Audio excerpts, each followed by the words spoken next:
এখনও আছে। আমি চেষ্টা করব, মানে এখনও চেষ্টায় আছে যে আমি এরকম একটা কিছু করব।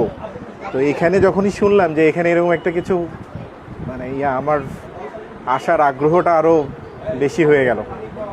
তো যাই হোক, খুবই ব্যতিক্রমী, খুবই মানে কী বলবো, কষ্টসাধ্য একটা কাজ আপনারা করছেন স্বপ্নতরী। সমাজের মানুষ হিসেবে আমরা এই প্রতিষ্ঠানের সাথে থাকব। এখন আমি জানতাম না এটা আছে, এইভাবে কাজ করছে। আমরা এখন থেকে থাকব এবং যতভাবে থাকা সম্ভব ততভাবেই থাকব।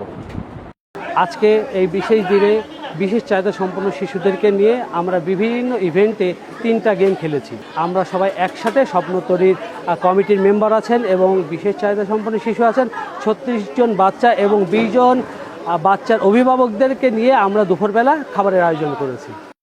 এটা আসলে একটা মহান উদ্যোগ। সমাজের যারা পিছিয়ে পড়া মানুষ, স্পেশাল চাইল্ড, তাদের জন্য কেউ কিছু করতে চায় না, তাদেরকে সামনে আনা, তাদের জন্য কিছু করার জন্য ব্যক্তিগতভাবে। এবং আমি সমাজের প্রত্যেককে আহ্বান করবো যে আপনারা এই যে অটিজম বেবি বা স্পেশাল চাইল্ড যেই বলেন না কেন, এটা সমাজের বোঝা না, এটা সমাজের একটা সম্পদ।